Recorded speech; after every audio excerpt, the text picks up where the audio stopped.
Right. Can we talk about Michael's character? Because we actually posted an interview. We talked about Macaulay Culkin, and he's kind of saying the same things. This was an old interview on Larry King, where you guys were pretty much, it was like an atmosphere where people were just having fun. Talk about Michael's character, because I hear people always saying that he likes to he's like a big kid himself. Can you guys speak on that? How you know him? Yeah. I mean, definitely. I mean, the reason I was laughing because it brings back actually really good memories. I mean, we had pie fights, we had water balloon fights. We would, I shouldn't say this, but we would drive by certain places and throw stink bombs at people, and then just crack up and laugh. It was very, very fun, but at the same time, it made me want to be a big kid for the rest of my life. And I've actually lived that way in terms of, I don't want to grow up like everyone else, what a grown up is, What society says. Yeah, what society says a grown up is. I think being a child at heart, you're taught racism. A child isn't born a racist. They're taught it, or you're taught about money and you're taught about, all these things. And so for me, I wanted to always be a big kid and be innocent like my uncle was in terms of an innocent heart. And I think that's what's his downfall, is that people can't identify with that now. They don't have that in them. They don't see that. They're like, well, you said bed, so it has to be sexual. It has to be this, right. Well, to me, and growing up in that, I watched The Exorcist on, with my uncle on his bed with my brothers. It's like there was nothing sinister about that, but if now it would sound, like people would think it would sound. Right. Just to extend on that, Taj, you said something on your Twitter that kind of resounded to me, and I want you to kind of extend on what you're saying now. You said a lot of the media are using different rules and guidelines for MJ in a desperate effort to rewrite history and his innocence. Can you kind of elaborate on that? Yeah, well, I think, the thing with my uncle is he knew what the barriers he was breaking in terms of, the awards he was breaking, the milestones he was breaking. He knew his job in that. He knew that he was breaking racial barriers in terms of the industry all over the world. But he also knew that he was a target in that way. And when we were brought up, he reminded us constantly. He said, because of your race, you're going to have to be 2 to 3 times better than other people are to get that same credit. He would tell us that all along. And he would say, watch, they're not going to give me this credit because they're going to give it to someone else. And we would see it. And that's what's happening now. They're trying to bury his legacy to make other people look better. And it's disgraceful. And, part of me is angry because we're helping them in a way, and I think that's been the biggest problem. Instead of giving someone the benefit of the doubt or looking for evidence or facts, they're just jumping on the bandwagon. Now recently, probably within the last couple of years or so, we've seen a number of celebrities, in particular, Black celebrities, going through trials, going through a lot of blame.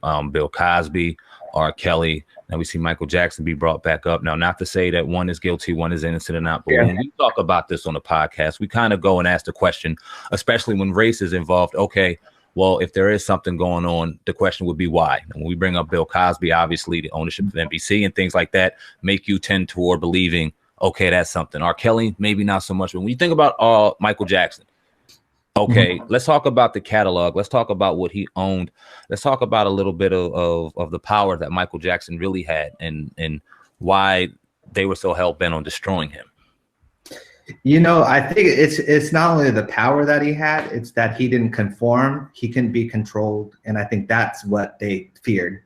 I watched a Sam Cooke documentary where literally it was almost like deja vu. Sam Cooke couldn't be controlled. Sam Cooke wanted to be a pioneer. He wanted to help other Black, artists out. He wanted to own his own stuff, and they didn't like that. And that's pretty much the same thing with what happened with my uncle. They didn't like the fact, he was definitely, they never said it, but I guarantee you, he was the first billionaire, self-made billionaire Black person in terms of from Gary, Indiana, to where he ended up. He definitely was a billionaire. They never ever said he was a billionaire. But when you own a publishing company, half of a publishing company that's worth over $4 billion, then you're a billionaire. You know, just like they've named other billionaires recently, and I'm not going to mention their names, but they're in cosmetics or whatever. They proudly say they're billionaires.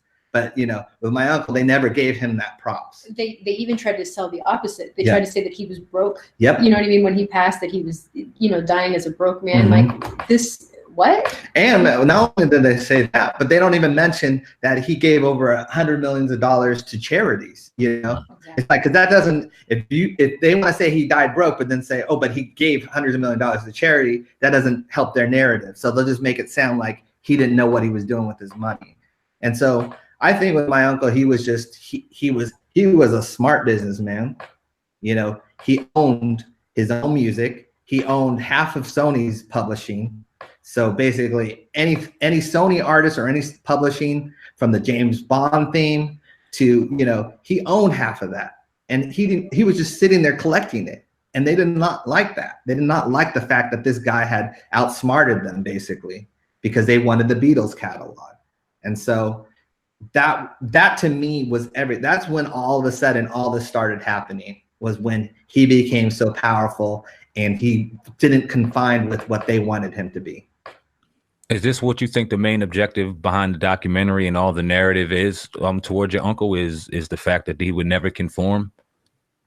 And I mean, if you look at his later, you know, his appearances later in life, he was fighting Sony. He was fighting about Black publishing, giving Black artists, you know, back their publishing. He was very outspoken in all this stuff. And you know, from They Don't Care About Us to all this stuff, he was ahead of trying to say, look, they don't care about us. And I think it was a threatening thing to a lot of people. It was almost like, we need to shut this guy up. And my personal opinion is that the documentary or the film is almost a marriage of a series of negative people with their own agendas, which just fell into place for them. You know, I don't know that necessarily Wade and James care about the publishing. No, they don't care. You know what I mean? But they have their own personal interest, which falls in line with somebody else's personal interest. And then you get everybody together and you have this takedown. Yep. How does HBO? A little bit of research to find everything that they're saying is not true. Yeah. So it really does take that little time to just like search. Yeah, it resonated with us because we like Mike, but we're not invested into it to the point where he could do no wrong. As soon as we heard it and we sifted through the facts, we was like, this is some BS. Our platform, because we're independent, to speak the truth. You know what I mean? That's what we're going to do. And I want to commend you guys also, you know, for doing that as well, because I would want somebody to do that for me, you know, if I was, you know, deceased as well. So I want to definitely commend you guys. Indeed on that. Talk about real quick before, because I don't want to have many more questions. We really appreciate you guys' time. But you alluded to a couple times Michael Jackson, your uncle, talking about you have to work extra hard being who you are, being what you look like. And then we heard later on in Mike's life him speaking on Black publishing and things like that. But often in the media, another narrative was stared as though he wasn't proud to be Black. He wasn't. He was running away to bleach his skin. We heard everything, all the negative stuff. Talk about how he identified to you guys. How as a person, it's best as you can, not to be disrespectful. Yeah.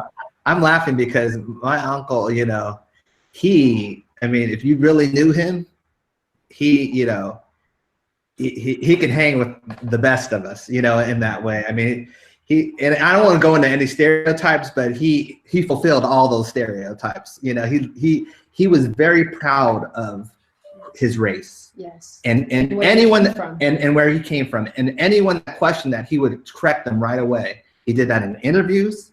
He did that live. He never ever said he was not proud to be Black. If the opposite, he said, I know who I am. I'm Black man. And he was proud of that. And he would tell us that. Yes. We saw by example. That was the thing. It wasn't just him saying it. We saw that by example. He knew what he represented.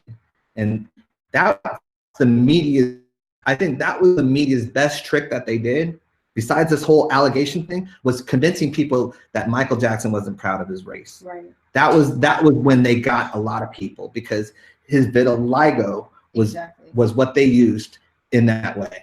And that vitiligo is, you know, which a lot of people didn't understand, but that vitiligo messed him up in a way where, you know, it was very frustrating in that point, because he understood what they were trying to do.